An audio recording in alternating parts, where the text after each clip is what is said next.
जब हम बड़े हो रहे थे, मेरे पिता डॉक्टर थे। वे चीज़ें लाते थे। मेरी माँ ने कभी 1 रुपया नहीं कमाया, पर ऐसा कभी नहीं था कि क्योंकि वे नहीं कमातीं तो वो कुछ कम है। नहीं, वे सबसे मूल्यवान व्यक्ति थीं। मेरा बचपन ऐसा था, मैं पूरे सम्मान के साथ कह रहा हूँ कि मेरा जीवन ऐसे विकसित हुआ था कि मैं बहुत आसानी से अपने पिता के बिना जी सकता था, पर मैं अपनी माँ के बिना अपने जीवन की कल्पना नहीं कर सकता। उन्होंने कभी कुछ नहीं कमाया, पर वो जरूरी नहीं है।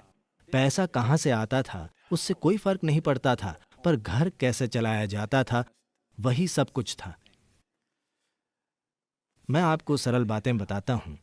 वे घर में सिलाई, कढ़ाई, खाना पकाना सब कुछ करती थीं, क्योंकि वे नहीं चाहती थीं कि कोई और उनके पति और बच्चों के लिए वो काम करें। वे सब कुछ करना चाहती थीं। अगर हम कहीं यात्रा करते थे और हमें सोना होता था और उन्हें तकिए का सफेद गिलाफ दिखता, यात्रा के समय सिर्फ सफेद गिलाफ होते हैं, वे कहती थीं, बच्चे सफेद तकिए पर कैसे सोएंगे? और वे वहीं सुई और धागा निकालकर वहीं 5 मिनट में एक छोटा तोता या फूल सिल देती थी। उस छोटे हरे तोते को देखते देखते मैं सो जाता। ये तोता आज मेरी चेतना में इतना गहराई में बसा हुआ है क्योंकि मेरी देखभाल इतने प्रेम से हुई कि वो छोटा हरा तोता मुझ में बहुत गहरा उतर गया, और कई मायनों में जो मैं आज हूं वो उस छोटे हरे तोते से प्रकट हुआ है जो उन्होंने उस तकिए पर सिला था।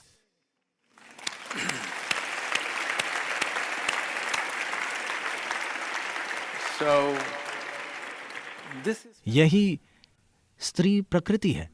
मैं ये नहीं कह रहा कि सभी सिलाई करें, मैं ये कह रहा हूं वो भावना, स्त्री प्रकृति की भावना, और वो जरूरी है। योग विज्ञान में आजकल ज्यादातर हठ योग शब्द का अर्थ जाने बिना उसका हर जगह इस्तेमाल हो रहा है। हठ का अर्थ है ह का अर्थ है सूर्य, ठ का अर्थ है चंद्रमा, यानी अपने अंदर पुरुष और स्त्री प्रकृतियों को संतुलित करना। जब ये दोनों चीजें आप में ठीक से संतुलित हों, तभी आप एक पूर्ण इंसान हैं, नहीं तो आप एक तरफा इंसान हैं। आदि योगी जिन्होंने योग की शुरुआत की थी, मुझे पता है कैलिफोर्निया में आपको लगता है मैडोना ने की थी। आदि योगी को पुरुष का परम प्रतीक माना जाता है, पर उनका प्रतीक ऐसा है कि सभी चित्रों में वे आधे महिला हैं और आधे पुरुष। वे परम पुरुष हैं, पर आधे महिला हैं और आधे पुरुष, क्योंकि एक सच्चे इंसान में पुरुष प्रकृति और स्त्री प्रकृति में संतुलन होता है। और मैं समझ नहीं पाता कि ऑफिस में ये कोई मुद्दा क्यों होना चाहिए। हमेशा किसी को पुरुष या महिला के रूप में देखने की क्या जरूरत है?